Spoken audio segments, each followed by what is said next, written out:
మీ business ఏదైనా మీ ఊర్లో promotion చేయాలంటే అది సుమన్ టీవీతోనే సాధ్యం. ఇప్పుడే సంప్రదించండి. కూటమి ప్రభుత్వం అధికారంలోకి వచ్చి ఏడాది పూర్తయిన పరిస్థితి మనకు కనిపిస్తుంది. బీజేపీ పార్టీ కూడా పార్టీ నిర్మాణం మీద పూర్తిగా దృష్టి పెట్టినట్టు మనకు కనిపిస్తుంది. బీజేపీకి సంబంధించిన ఆంధ్ర రాష్ట్ర అధ్యక్షుడు కూడా విశాఖ ప్రాంతానికి చెందిన మాజీ ఎమ్మెల్సీ పివిఎన్ మాధవ్ని ఇప్పటికే కూడా ఏర్పాటు చేయడం జరిగింది. అయితే ఈ రోజు మాధవ్ విశాఖ వస్తున్న నేపథ్యంలోనే బీజేపీ శ్రేణులు పెద్ద ఎత్తున ఈ రోజు ఆయనకి స్వాగతం పలికేందుకు విశాఖ విమానాశ్రయానికి వెళ్తున్న పరిస్థితులన్నీ మనకు కల్పిస్తున్నాయి. ప్రస్తుతం మనం చూసుకోవచ్చు గాజువాక లంకా మైదానం ప్రాంతం వద్ద ఉన్నాం.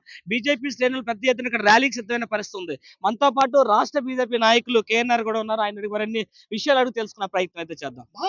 సార్, ఈ రోజు మాధవ్ గారిని రాష్ట్ర అధ్యక్షుడిగా నియమించారు. ఈ రోజు మీరు ర్యాలీగా వెళ్ళి స్వాగతం పలికేందుకు వెళ్తున్నారు సార్. సో ఈ విధంగా బీజేపీ ఉండబోతుంది రాష్ట్రంలోని. బీజేపీ రాష్ట్ర నూతన అధ్యక్షులుగా గౌరవనీయులు మాజీ ఎమ్మెల్సీ శ్రీ పివిఎన్ మాధవ్ గారిని నియమించిన తర్వాత మొదటిసారిగా విశాఖ విమానాశ్రయానికి వస్తున్నారు. ఆయనకి భారీగా ఘనస్వాగతం పలకడానికి బైక్ ర్యాలీ, కారు ర్యాలీ ద్వారా మా గాజువాక నుంచి కూడా వెళ్తున్నాం.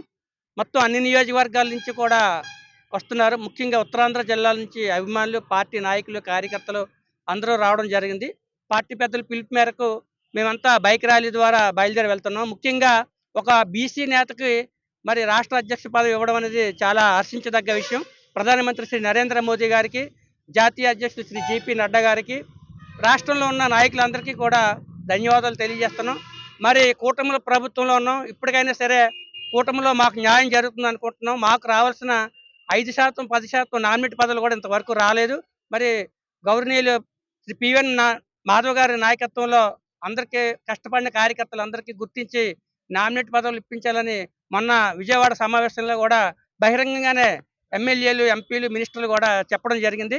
మరి అందరికీ న్యాయం జరుగుతుందని అనుకుంటున్నాం. సార్, మీరు చెప్పండి, మాధవ్ గారి ఆధ్వర్యంలో ఆంధ్ర రాష్ట్రంలో భారతీయ జనతా పార్టీ ఏ విధంగా ముందుకు వెళ్ళబోతుంది? అందరికీ నమస్కారం. ఈరోజు రాష్ట్రంలో విశాఖపట్నానికి భారతీయ జనతా పార్టీ అధ్యక్షులుగా బాధ్యత తీసుకొని విశాఖపట్నం ఎయిర్పోర్ట్కి విచ్చేస్తున్న వేళ గాజువాక భారతీయ జనతా పార్టీ శ్రేణులన్నీ కూడా ఇక్కడ లంకా గ్రౌండ్ నుంచి బయలుదేరి ఆయన్ని స్వాగతం పలకడానికి వెళ్ళడం జరుగుతుంది. ఇది చాలా మంచి శుభపరిణామం. ఎందుకంటే భారతీయ జనతా పార్టీలో చిన్న కార్యకర్త స్థాయి నుంచి ప్రతి ఒక్కరిని కూడా పేరుతో పలకరించే యొక్క పరిస్థితి మాధవ్ గారికి అందరినీ కూడా గుర్తించే పరిస్థితి భారతీయ జనతా పార్టీ రాబోయే రోజుల్లో తప్పనిసరిగా ఆంధ్రప్రదేశ్లో క్రింది స్థాయి నుంచి పై స్థాయి వరకు కూడా అన్ని విధాల అభివృద్ధి చెందుతున్న ఆశాభావం మాకు ఉంది. ఎందుకంటే ఆయనకి స్థితిగతులు అన్నీ తెలుసు. ఏ సమస్యనైనా సరే అనర్గళంగా పరిష్కరించే పరిస్థితి ఉంది. ఎందుకంటే ఏవీపీ నాయకుడిగా, తర్వాత ఆంధ్రప్రదేశ్లో భారతీయ జనతా పార్టీ ప్రధాన కార్యదర్శిగా వివిధ వర్గాల్లో ఆయన పనిచేస్తున్నారు. అలాగే ఎమ్మెల్సీగా కూడా పనిచేశారు. అన్ని సమస్యల మీద అవగాహన ఉంది. అటువంటి నాయకత్వం ఈరోజు ఆంధ్రప్రదేశ్లో వచ్చినందుకు భారతీయ జనతా పార్టీ శ్రేణులన్నీ కూడా ఎంతో ఆనందోత్సవాలతో ఈరోజు సుమారు 2500 మంది బైక్ ర్యాలీగా వెళ్ళి అక్కడ పార్టీ ఆఫీస్కి వెళ్ళడం జరుగుతుంది. అదేవిధంగా ఈరోజు లంకా గ్రౌండ్ నుంచి బయలుదేరడానికి అన్ని శ్రేణులు వచ్చారు. వాళ్ళందరికీ కూడా అభినందనలు తెలియజేస్తూ సెలవు తీసుకుంటున్నాను.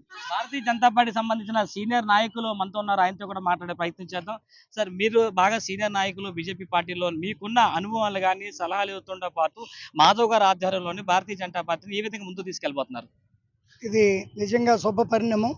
ఎందుకంటే 1980లో మరి పివి చలపతిరావు గారు మొదటి రాష్ట్ర అధ్యక్షుడిగా చేశారు. మరలా తనయుడు ఈనాడు అధ్యక్షుడిగా అవడం, కుల మత రాజకీయాలకు అతీతంగా ప్రజల కొరకు నిర్మింపబడిన party Bharatiya Janata party. BJP అంటే అందరూ ఏదో అంటారు. బి అంటే భార్గవ, జే అంటే జీసస్, పి అంటే ప్రవర్తక. 3 మతాలు కలిసిన పార్టీ భారతీయ జనతా పార్టీ. నిజంగా పివిఎన్ మాధవ్ ఆధ్వర్యంలో ప్రతి ఒక్కరికి కూడా న్యాయం జరుగుతుందని మనస్ఫూర్తిగా మేము నమ్ముతున్నాం.